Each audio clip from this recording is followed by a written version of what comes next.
Right here and on the record, Donald Trump. Hello, everyone. I'm Kimberly Guilfoyle, in for my friend Greta Van Susteren. Republican presidential nominee Donald Trump is making news for calling Secretary Hillary Clinton a bigot. Clinton first tried painting Trump as a racist as she tried to fend off attacks for a pay-for-play scheme at the Clinton Foundation.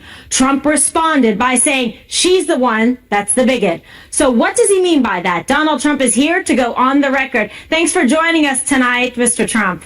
Well, thank you, Kimberly. All right, so people are asking, you called Secretary Clinton a bigot, but you say she is the one actually using race baiting and pandering to get African-American voters. Do you still stand by that statement, or do you think the rhetoric has gone too far in the campaign? Well, I don't know too far or not. I can tell you that they have done, and she has done a terrible job for the African-Americans. You look at their numbers, you look at what's going on statistically. 40% in poverty, 58% of African-American youth can't get jobs. It's on and on. You look at the crime rates, you look at education in the inner cities, you look at, just take a look at what's happening with respect to crimes.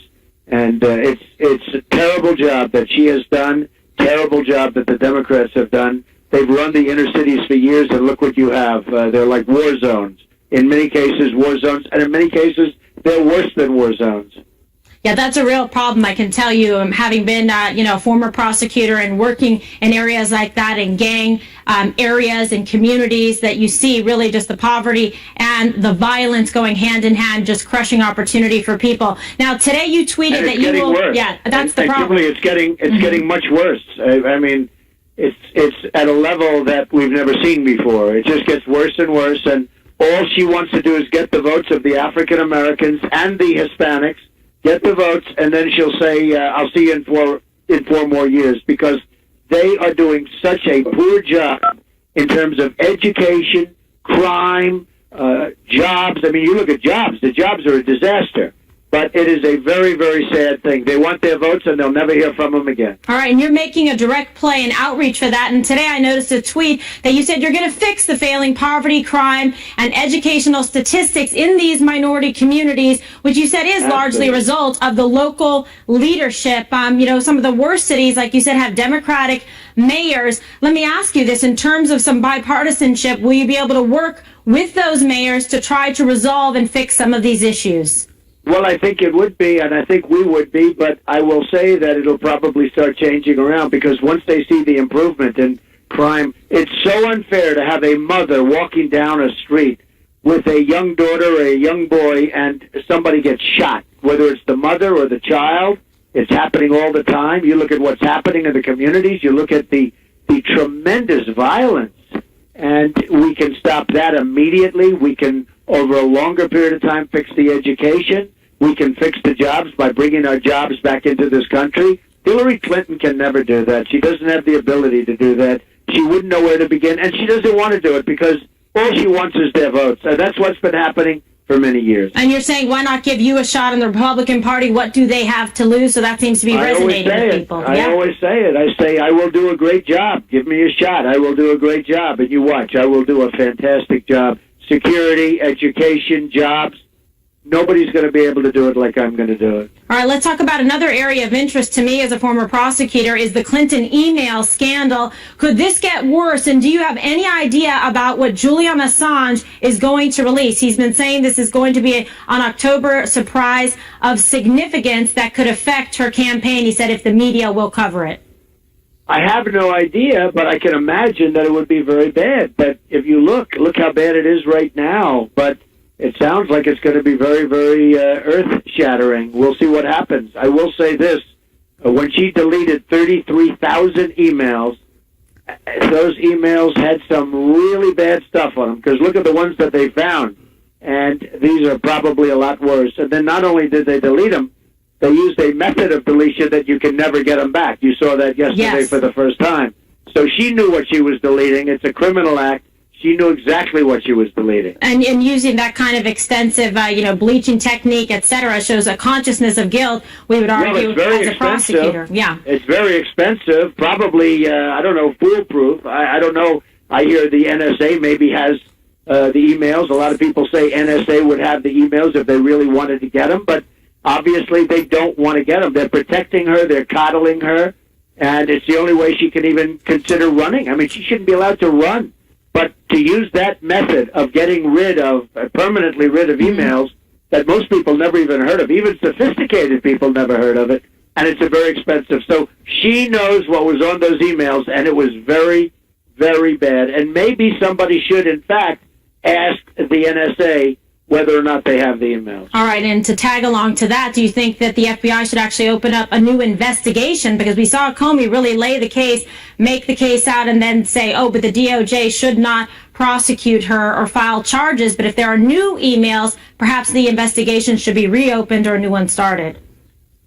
Well, it's very sad because everybody knew that she was very guilty in the last runaround, the last go-around, I guess you could say, and you look at what happened, and you look at the way the ruling came down, and it was shocking to people. In fact, everybody said, oh, wow, listen to that, and then all of a sudden at the end it was like, however, we're not going to do anything. It was a very, very sad day, I think, for law enforcement in this country. And believe me, the world is watching, and the world is laughing.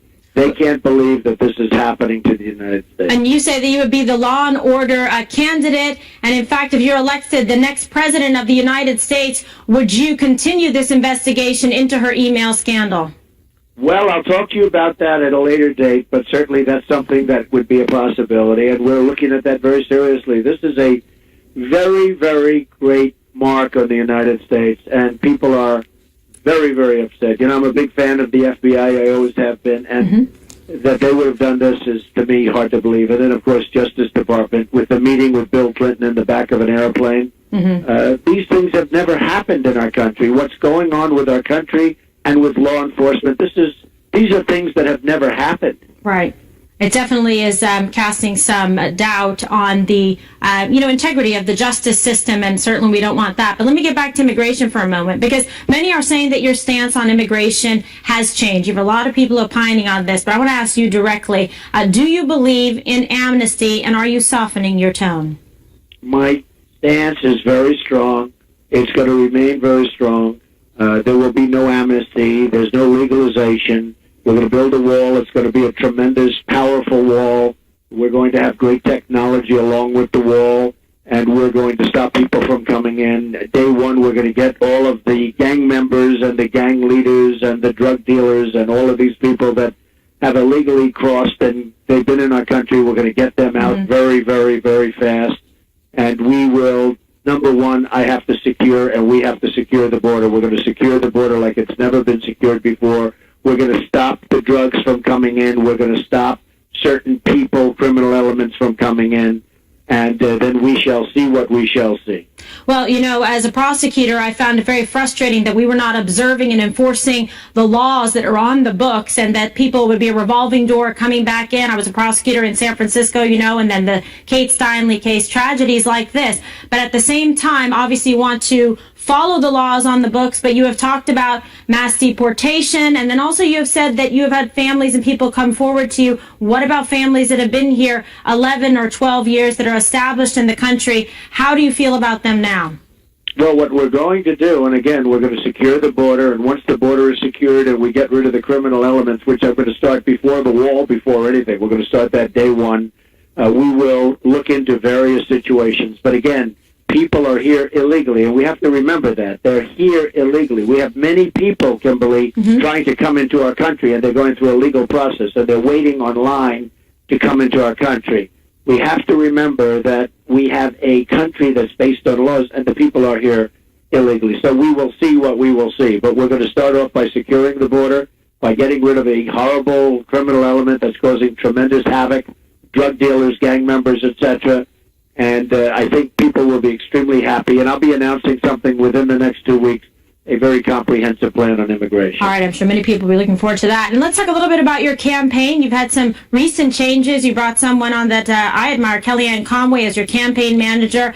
To note specifically, that's the first female campaign manager for a presidential election. So that is something that is historically establishing, a new first. And then also you brought on Breitbart News Chairman Steve Bannon as the CEO. How do you see these two changes, these two new hires have impacted your campaign?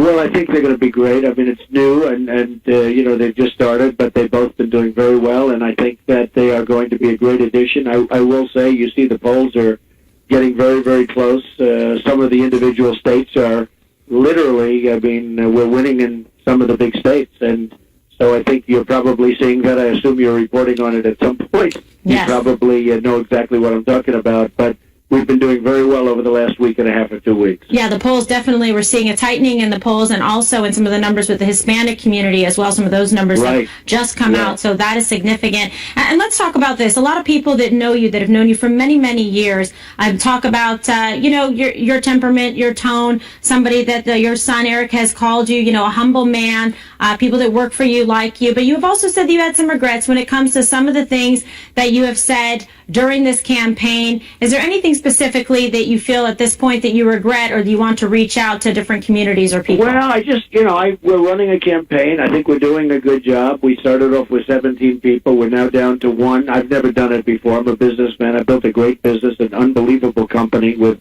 some of the great assets of the world, some of the great real estate assets of the world. And, I'm having fun doing this, where it's a movement. As you know, when we go out and speak, when we have events, we get numbers that nobody has really gotten before. I mean, probably ever. They talk about it as though ever.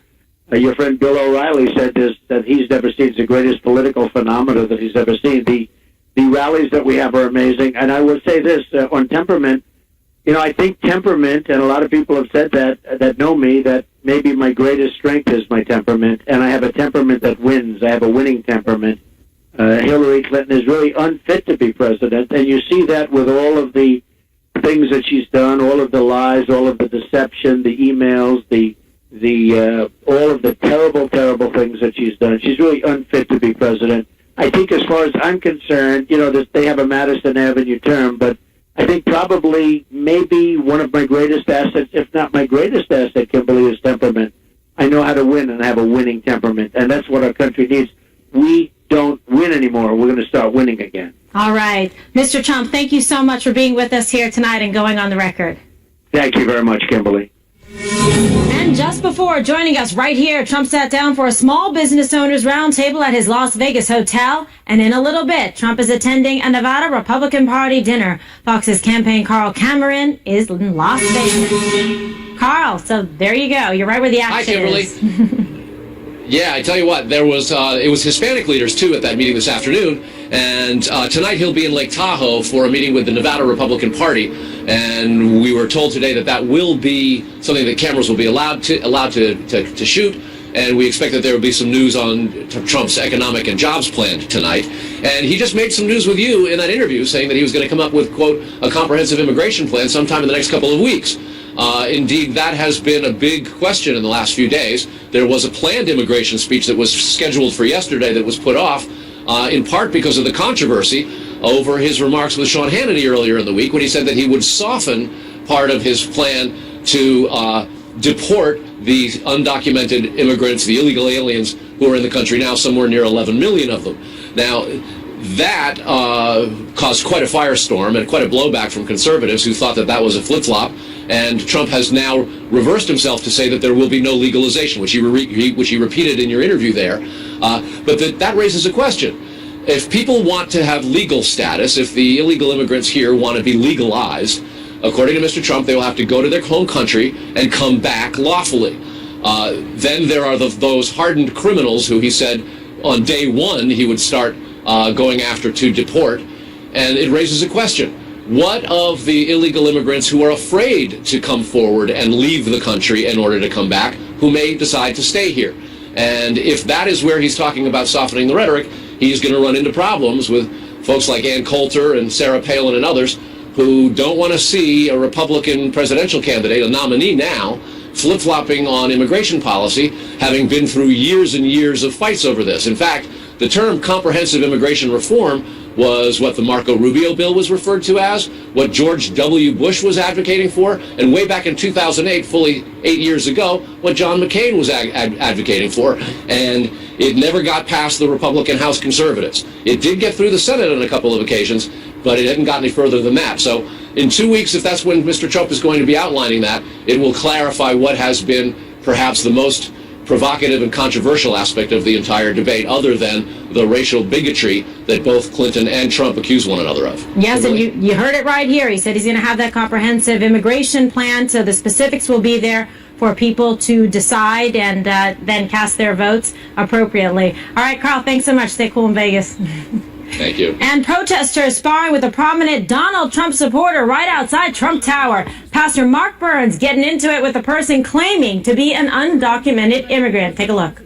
Do you support a racist? Can I get a yes or no answer? Do you support Donald Trump is not a racist? So you support a racist? Okay. And so do you want my family? Do you want me and my family to get deported? Do you want my mother and my little sister to be separated? Just because you are loud, so do you want my mother? Just because you are talking louder than me, don't make you right. Don't make it proper. I'm not asking. I'm asking you a question. I am not saying a statement. I'm asking you a question. Do you want my mother and my father to be deported? What I am saying is, do you want my little sister to be separated from my mother? But do you want my mother and my father to be deported? Trump is not a racist. But do you want my mother and my father to be deported? Do you want to continue to lie and wrong characteristics of a person? Do you answer the question? All right, Pastor Burns, can I get a witness? All right, you were in Trump Tower for a roundtable with minority leaders, and you are the co-founder and CEO of Now Television Network. You joins us. Wow, this was just an unbelievable situation there. How did you feel? Because you were trying to speak, and the man was not listening. He was shouting questions.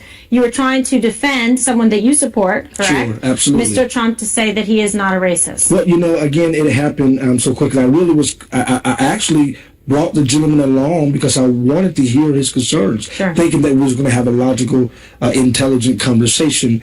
And then obviously he begins persist to yell and not really hear. And I think some people think that the louder they talk, that makes it more convincing and right and accurate. And for me, I just had enough of him yelling and screaming at incorrect information. Donald Trump being a racist. Donald Trump being a racist. The moment he began the conversation with incorrect information, the conversation became invalid. So therefore, there was no need to continue the conversation.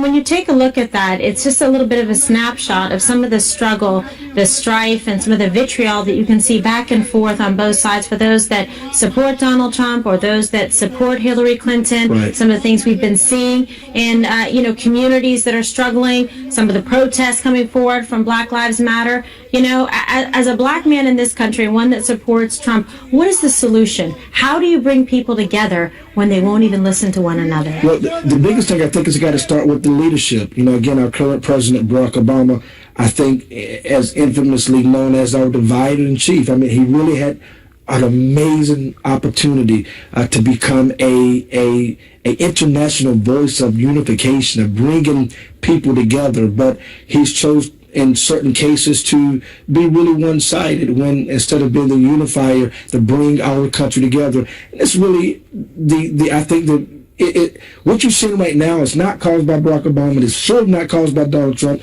It is years of frustration between the races because our country is almost built on racial tension.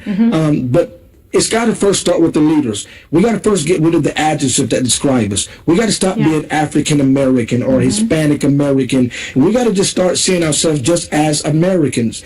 And the moment we stop focusing on those colors that really divide us, then we can really begin to start focusing on the colors that unite us. That's the vision of Dr. King. Well, and so let me ask you this. So obviously you support Mr. Trump, and you mentioned here the vision of Dr. King. What would you say to these communities, minority communities that are struggling and looking for jobs and good schools and choices for their children in education? Why should they choose Mr. Trump? Well, because obviously in mass, African Americans have been voting Democrat for over 50 years. That is facts. And after, in the 50 years that we've been voting Democrats, what do we have to show for? I think our educational, those in African American communities are still at what I call the bottom of the topo. We're not at the level that we need to be. And if you're understanding your frustrations, and you really, really want to see change, we can't keep making those same decisions expecting a different result to take place. Donald Trump wants to make sure that we empower our local businesses so we can truly bring jobs back to our country. And he's saying to those communities in a meeting of outreach, take a chance on him. Absolutely. What do they have to lose? All right, Pastor, thank you. Always a pleasure. So happy to see you. And Donald Trump making big news right here in an interview you saw on the record. Our political panel is next to talk about that. Also, one college standing up and saying no censorship, and some students are loving it. Straight ahead. Stay with us. It was just moments ago, right here on the record. You say that you would be the law and order candidate, and in fact, if you're elected the next president of the United States, would you continue this investigation into her email scandal? Well, I'll talk to you about that at a later date, but certainly that's something that would be a possibility, and we're looking at that very seriously. This is a very, very great mark on the United States, and people are very, very upset. I'm a big fan of the FBI. I always have been, and that they would have done this is, to me, hard to believe. And then, of course, Justice Department with the meeting with Bill Clinton in the back of an airplane. These things have never happened in our country. What's going on with our country and with law enforcement, these are things that have never happened. Well, not only did he say he may investigate Clinton if elected president of the United States, Trump making more news right here, saying he will have a comprehensive immigration plan out in 2 weeks. The On the Record political panel is here from the Washington Post, Catherine Ramble, and from the Wall Street Journal, Glenn Hall. I thank you for joining me tonight. So we have a couple of things to kind of work through. Glenn, what do you think about this? He said he's going to have a comprehensive immigration plan. There's been a lot of back and forth saying, what's the specificity? Is there going to be a mass deportation? Is there going to be any kind of amnesty? He said, listen, with the criminals, the people who have violated the law, the recidivists, they got to go. We're going to get them first. And he said there will not be any amnesty. Yeah, so there's going to be a lot of anticipation about this comprehensive plan for sure, because we've been struggling all week to figure out just where is he on some of these issues, because there's been this careful movement. And what does that movement mean, right? Is it a movement only of words, or is it a movement of positions? And that's what we'll be looking for. But you're made a very good point there where he talked about the first steps, which is what his base wants to hear. We're going to secure the border, full stop. And then second step, no amnesty. That's another thing that they want to hear. The next question he kept saying, though, we'll see what we see when it comes to those who are still here and are not criminals and are not bringing drugs into the country and those things. Established families. Established families. So what will we see? That's the question. Yeah, so there you go. Now, what was your take on it? Well, I would add that the idea of prioritizing deporting criminals is not really a departure from what current administration policy is now. I mean, that's basically explicitly what the Obama administration has pursued. So to the extent that it's not a departure, I'm not sure that it particularly appeals to the base. I mean, I would add that as much as his hardline rhetoric appeals to the base, a lot of it potentially could alienate a lot of other voters who were sitting on the sidelines who were trying to decide who to vote for. If you look at poll data, Americans are actually not mostly in favor of mass deporting 11 million immigrants. They're in favor of a path to citizenship. Even most Republicans, like 3/4 of Republicans, say that they're in favor of a path to citizenship. So it's not entirely clear that digging in his heels on those policies are going to win over the potential swing voters he's going for. Okay, and this is just crossing the news wires right now. The State Department saying that they will not release all meetings and emails of Hillary Clinton in advance of the election. Well, that's going to be an interesting challenge for her, because she's got some of these things are going through the legal process right now, and the judges have been very clear about their expectations. So we're going to have to see how the State Department is going to be pushed by the legal system and all these lawsuits coming from various quarters. So it's not just the Judicial Watch one. So I think there's still a lot of opportunity for this issue to remain live all the way through November. Now, Catherine, what about the people that are going to say, look, where's the transparency? This is unfair if they're slow walking it and putting it after the election. People should want to know if they're going to choose a president, what the truth is. My feeling is that with the Clintons, the cover-up or the perceived cover-up is almost always worse than the crime, and I would guess that it would be in Hillary Clinton's interest, potentially, to just get the stuff out there rather than have continued speculation for the next few months. All right, Catherine and Glenn, thank you so much for being here and going on the record. And yesterday we talked about campus censorship getting out of control, but now the University of Chicago is putting its foot down. The school's dean of students sending out a letter to incoming freshmen that reads in part, "We do not support so-called trigger warnings. We do not cancel invited speakers because their topics might prove controversial. And we do not condone the creation of intellectual safe spaces. Fox Business Network correspondent Jeff Flock is live on the University of Chicago campus. Jeff, are you in a safe space to report this? Apparently I'm not. Even with a Fox Business microphone here, we're being treated pretty well at the U of C, which is one of, Kimberly, the world's most prestigious universities. That letter that you just read from, pretty blunt. I want to give you another passage of that that was sent to the class of 2020. It says, in part, members of our community are encouraged to speak, write, listen, challenge, and learn without fear of censorship. At times, this may challenge you and even cause discomfort. The university saying that while a lot of other universities around the country have sought to minimize that discomfort, that's what education is all about. You may remember earlier this year, the speaker, Ben Shapiro, conservative journalist, had problems at Cal State LA. They tried to cancel his appearance because they were afraid it would cause protests. Here in Chicago at DePaul University across town, actually there were protests at his speech. A lot of students were prohibited from being able to hear that speech. They don't want that kind of thing to happen here at the U of C. I point out, Kimberly, this is a private university. In addition to being one of the most prestigious in the world, it's one of the hardest to get into. It also has an endowment of $7.5 billion. And they apparently don't have to be subject to the political winds that some state universities and colleges have to deal with. They say here, PC is okay, non-PC is okay. Right, I like that. I like to hear this. And I had Ben Shapiro on. He went on the record last night. We were talking about this very topic. And, I didn't get any protests, by the way. When I went to Cornell and gave a speech, I was well received. And that's the third most, liberal school in the country. So, but I'm glad you're being treated well. Most places do use common sense, don't they? They treat people like normal people. Most people do that. But, there are a few. Yes, open our ears and our minds, give people a chance to differ on opinions and express themselves. Jeff, thanks for that report. And Matthew Foley, University of Chicago, president of College Republicans, goes on the record. Thanks for being with us tonight. So we just had that report talking about the school and saying, listen, come here, open your mind, be able to express yourself, and you're not going to find safe spaces.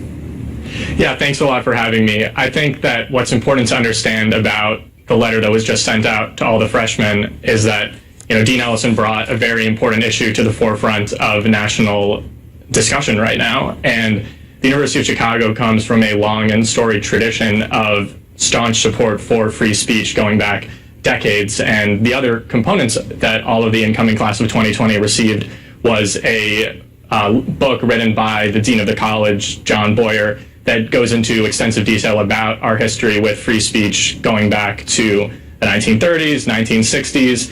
And I think what gave the administration a sense of urgency in dealing with this issue right now was we had several events on our campus. You had mentioned others in the report just now in other campuses, but we had several events on our campus shut down by protesters. And for a campus such as ours that values free speech as much as we do, that was shocking to a lot of students, faculty, and the administration. So I think that kind of spurred the administration into action by sending out this letter. Yeah, Matthew, I want to remind our viewers that back in May that you proposed a free speech resolution for the student government there. What inspired you to do that? Were you seeing a problem that you were encountering, so there was a need, therefore, to move forward compellingly to make sure that there was free speech and it was being respected?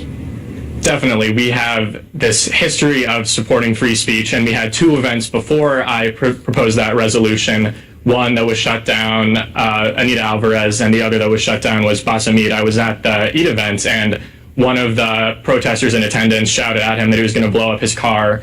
And I was sitting there in the audience, and I was astonished that this kind of concept that I've read all about in terms of students shutting down events had come to our campus. And in the course of proposing this resolution, that I had attracted the support of around 50 faculty members from the complete ideological spectrum. To see it ultimately tabled indefinitely by student government was kind of shocking to me, and I learned a lot about just how much our institution has meant to free speech, and to see this happen on our campus. Right. I was talking with administration after, and I think they realized just how important kind of sending this message to students before they even got to campus would be.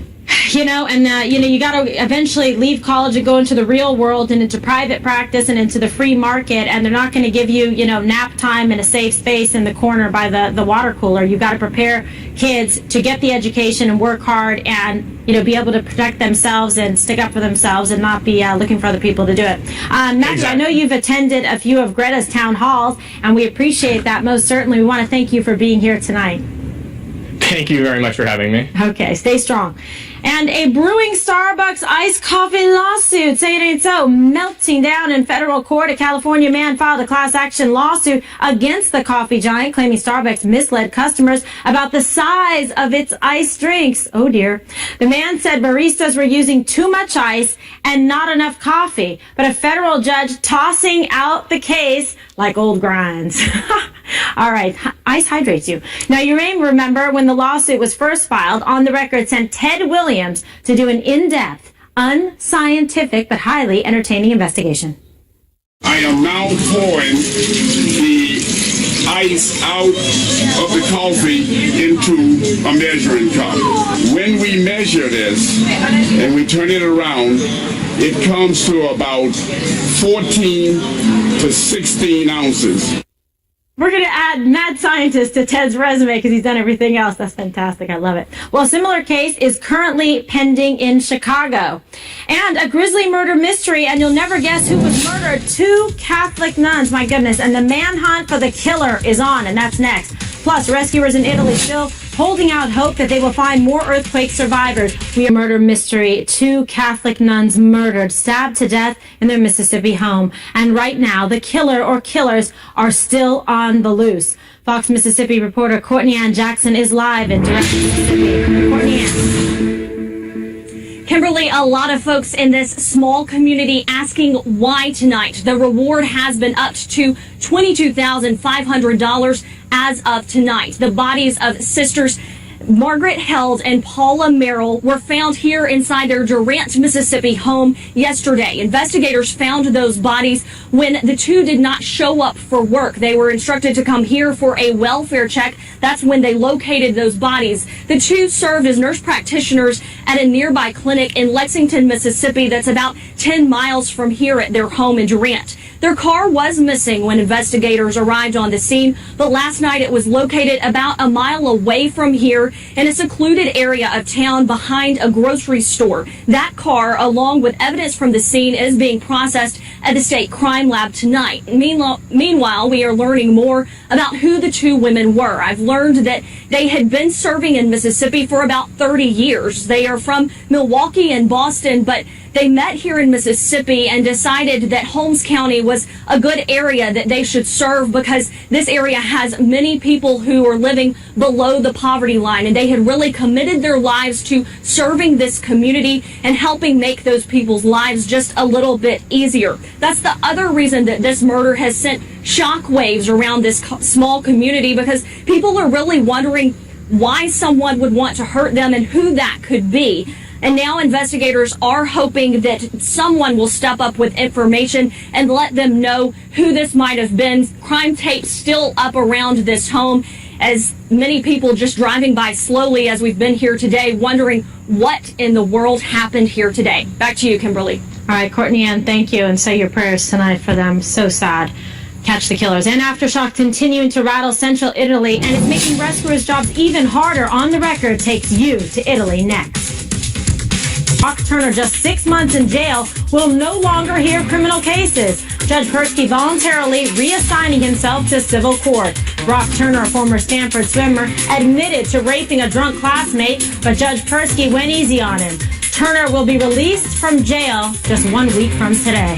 Actress Sarah Jessica Parker cutting ties with EpiPen maker Mylan Parker and her 13-year-old son, who has a severe peanut and hazelnut allergy and previously had been part of an ad campaign. But after the company jacked up the price of the life-saving allergy device by nearly 600%, Parker said she was, quote, disappointed, saddened, and deeply concerned. Mylan CEO has blamed the price hike on Obamacare. Side note, her salary has also increased more than 600%.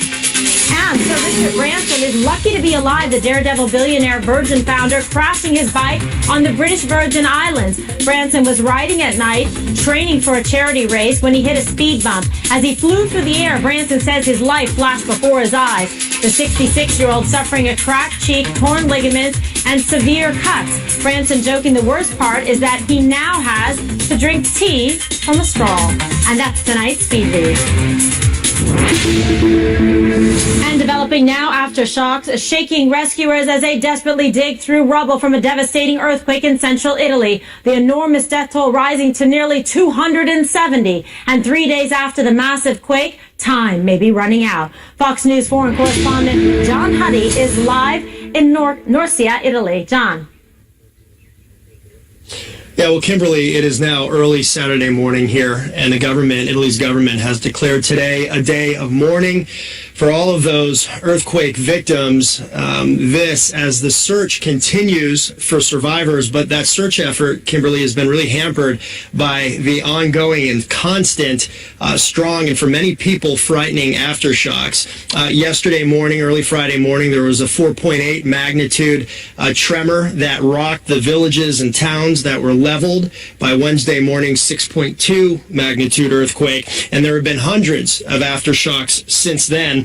All of this adding another problematic layer to the already exhaustive search and rescue efforts, now slowly, unfortunately, and painfully becoming a recovery operation. The stories of survival have given some hope that more people will be found, but time is absolutely running out. Critical roads and bridges that lead into the towns have been damaged by these constant aftershocks, making them impassable in some areas for the heavy equipment, the excavators, the bulldozers that are desperately needed to help. Still, 5,000 rescuers continue to work around the clock. As we've seen, we went to one of the relief and aid camps with teams now going into some of the more remote villages and hamlets looking for possibly more survivors. This, as we're learning now, Kimberly, that the death toll has risen to close to 280 people, actually right around 280 people. And as we've seen, sadly, that number could continue to rise. Kimberly, back to you. Wow, and it just has risen. We did the initial report 270, now 280. John, thank you for that excellent report, and we are praying still. And coming up, it's Friday and National Dog Day, so let's have some fun next, shall we?